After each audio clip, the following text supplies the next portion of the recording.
आत्ताची सर्वात मोठी आणि अत्यंत धक्कादायक बातमी. राष्ट्रवादी काँग्रेसमध्ये सध्या जे चाललंय ते फक्त अंतर्गत राजकारण नाही, तर पक्षाला संपवण्याच्या दिशेने जाणारा धोकादायक खेळ असल्याचं राजकीय वर्तुळात बोललं जात आहे.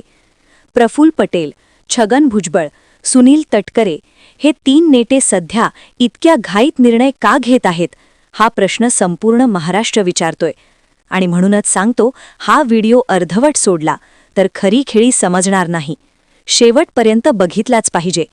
सुरुवातीलाच एक काम करा, अशी थेट आणि निर्भीड माहिती हवी असेल तर व्हिडिओला आत्ताच लाईक करा. इतकी घाई का केली जात आहे? सगळ्यात आधी पाहूया ही घाई नेमकी कशासाठी. अजित पवारांच्या निधनानंतर अवघ्या काही तासांत, काही दिवसांत निर्णयांवर निर्णय घेतले गेले.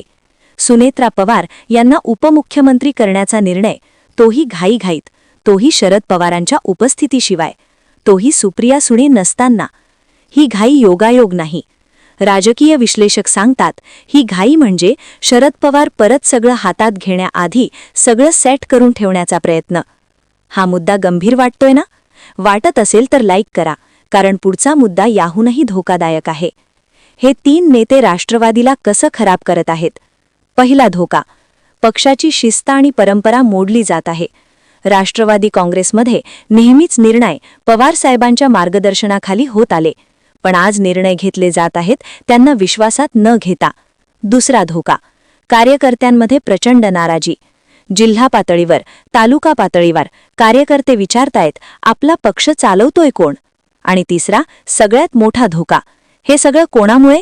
या 3 नेत्यांच्या घाई गडबडीमुळे. इथपर्यंत तुम्ही सहमत असाल तर कमेंटमध्ये लिहा, घाई राष्ट्रवादीला महाग पडणार.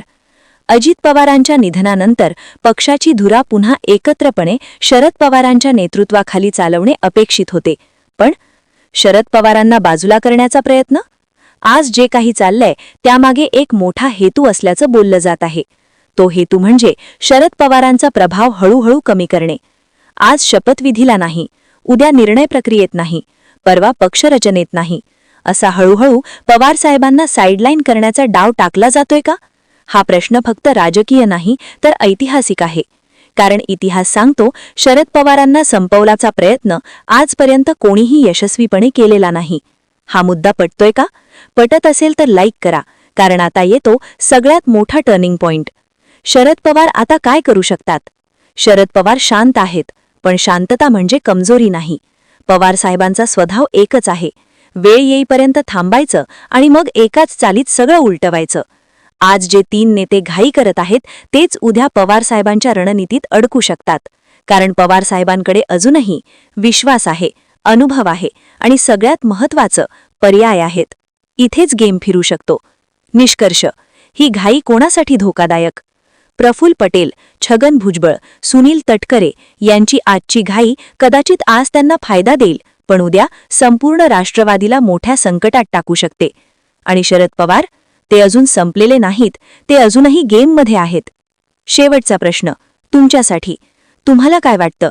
ही घाई राष्ट्रवादीला वाचवणार की कायमची कमजोर करणार? शरद पवार पुन्हा एकदा सगळ्यांचा गेम फिरवणार की यावेळी डाव फसणार? हे मत कमेंटमध्ये नक्की लिहा. कमेंट केलीच पाहिजे. आणि अशाच आतल्या राजकीय बातम्यांसाठी व्हिडिओला लाईक करा, चॅनलला सबस्क्राईब करा, कारण पुढचा व्हिडिओ याहूनही मोठा आणि धक्कादायक असणार आहे. विनोद पाटील यांच्याकडे जाऊयात. विनोद सर, आपण पाहतोय खूप मोठी घडामोड आहे, अनेक राजकीय समीकरणं बदलण्याची शक्यता आहे. हो यामिनी, मी आधी सांगत होतो की राष्ट्रवादी काँग्रेस पार्टीचा राष्ट्रीय अध्यक्ष हा सर्वेसर्वा असतो, त्याला सर्व निर्णय घेण्याचे अधिकार असतात. याचा अर्थ असा आहे की प्रफुल्ल पटेल हे आता राष्ट्रवादी काँग्रेस पार्टी जी अजित पवारांची आहे त्याचे ते सर्वेसर्वा आहेत. अजित पवारांचा जो पक्ष आहे तो पूर्णपणे आता पटेलांच्या हातात गेल्याचं दिसतं आहे. आणि सगळ्यात महत्त्वाचं नमूद करावं असं वाटतं की सुनेत्रा पवार यांची गटनेतेपदी निवड करण्यात आली, त्यावेळी सगळ्या आमदारांना विश्वासात घेण्यात आलं होतं, त्यांची आमदारांना विश्वासात घेऊन निवड करण्यात आली होती. मात्र गोयल यांच्या विधानाकडे मराठ्याकडे जर आपण पाहिलं तर प्रफुल्ल पटेल यांची नियुक्ती करण्यात आलेली आहे, ज्याच्यात कोणत्याही आमदार खासदारांना विश्वासात घेतलेलं नसल्याचं दिसतंय. कारण नियुक्ती ही थेट वरून केली जाते, निवड ही आमदार आणि खासदार यांना विश्वासात घेऊन केली जाते. त्याच्यामुळे या निवडीच्या मागे नेमकं कोण आहे, ही निवड नेमकं कधी करण्यात आली, सुनेत्रा पवार यांची निवड केली त्यानंतर किंवा त्याआधी हा प्रस्ताव मांडला होता का, हे परस्पर निर्णय घेण्यात आले आहेत का. आणि कालच राज ठाकरे जे विधान बोलले होते की राष्ट्रवादी काँग्रेस पार्टी ही कोणत्या मराठ्याकडे द्या किंवा पाटलाकडे द्या, आपण पटेलांकडे देऊ नका, तर ह्या विधानामागे हाच अर्थ होता का, राज ठाकरेंना ही आधीच कुणकुण लागली होती का. हे सगळ्या गोष्टी आता यामुळे पुढे आलेल्या आहेत. कारण PTIच्या मुलाखतीत अत्यंत जबाबदार असणारे मंत्री, केंद्रीय मंत्री पियुष गोयल यांनी अत्यंत जबाबदारीने स्पष्टपणे कुठलीही आडकाठी न घेता, कुठली ॲम्बिग्युटी नसताना हे विधान केलेलं आहे. त्याच्यामुळे प्रफुल्ल पटेल हे आता राष्ट्रवादी काँग्रेसचे, अजित पवारांचा जो गट आहे, राष्ट्रवादी काँग्रेस पार्टी आहे, त्याचे ते अध्यक्ष आहेत आणि ते सर्वेसर्व आहेत. त्यामुळे याच्या पुढचे म्हणजे आजपासून याच्या पुढचे जे निर्णय आहेत ते प्रफुल्ल पटेल घेणार का, राष्ट्रवादी काँग्रेस पक्ष हा प्रफुल्ल पटेल चालवणार का, असे अनेक सवाल आता या निमित्ताने उपस्थित झाले आहेत. पण सर्वात महत्त्वाचं की सुनेत्रा पवार यांची निवड होत असताना, सगळं भावनिक वातावरण असताना हा सगळा प्रस्ताव रेटून नेण्यात आला का. कारण एक माहिती अशी मिळते की काल शपथविधीला सगळे आमदार गेले, मात्र काही आमदार राष्ट्रवादी काँग्रेस पक्षाच्या कार्यालयातच होते आणि त्यांनी असा प्रस्तावही मांडला की सुनेत्रा पवार यांचं तातडीने राष्ट्रीय अध्यक्षपदी नियुक्ती करण्यात यावी. आणि काही आमदारांनी त्या प्रस्तावावर सह्या देखील केलेल्या आहेत. या संदर्भात सोमवारी बैठक देखील बोलवण्याचा आग्रह त्या आमदारांनी धरलेला आहे. मात्र याकडे सगळं दुर्लक्ष केलं गेलं. हा प्रस्ताव आधीच पारित करण्यात आला होता का, त्यामुळे त्या आमदारांचं जे काही म्हणणं होतं ते बाजूला ठेवण्यात आलं का, त्यांना दुर्लक्षित करण्यात आलं का, असे अनेक प्रश्न आता या निमित्ताने उपस्थित झालेले आहेत. त्याच्यामुळे आता महाराष्ट्रातल्या जे काही राजकीय समीकरणं सतत बदलत आहेत त्याच्यात एक मोठी भर पडलेली आहे, एक मोठा ट्विस्ट आलेला आहे अजित पवार गेल्यानंतर त्यांच्या पक्षाच्या संदर्भात. त्यामुळे आता पुढच्या गोष्टी काय घडतात, शरद पवार याच्यावर काय प्रतिक्रिया देतात, शरद पवारांचा राष्ट्रवादी पक्ष याच्यावर काय रिॲक्ट होतो. कारण त्यांना विलिनीकरणाचा आग्रह शरद पवारांनी काल बोलून दाखवला. अजित पवारांची विलिनीकरणाची इच्छा होती आणि त्यांची इच्छा पूर्ण व्हावी अशी माझी इच्छा आहे.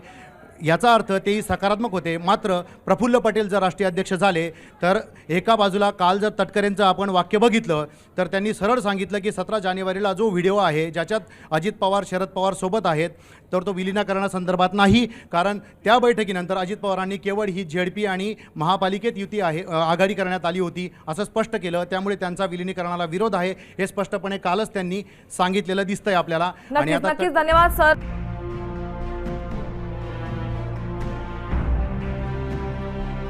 अजित पवारांच्या अपघाती निधनानंतर राष्ट्रवादी काँग्रेसच्या विलिनीकरणाच्या चर्चेला पुन्हा वेग आलाय. नुकत्याच झालेल्या महापालिका निवडणुकीत दोन्ही राष्ट्रवादी पुणे आणि पिंपरी चिंचवडमध्ये एकत्र लढल्या होत्या. जिल्हा परिषदेच्या निवडणुका घड्याळ चिन्हावर लढवण्याचा निर्णय झाला होता. इतकंच नाही तर अजित पवारांनी विलिनीकरणाबाबत 14 बैठका घेतल्या. विलिनीकरणाबाबत अजित पवार, सुप्रिया सुळे, जयंत पाटील आणि अमोल कोल्हे यांच्यात बैठका झाल्या. बैठकीत सहभागी झालेले नेते विलिनीकरणावर सकारात्मक होते. त्या बैठकीत विलिनीकरणाचा निर्णय घेण्यात आला होता. बैठकीत झालेला विलिनीकरणाचा निर्णय शरद पवार यांना कळवण्यात आला होता. विलिनीकरणासाठी शरद पवार यांनी सकारात्मक भूमिका घेतली होती.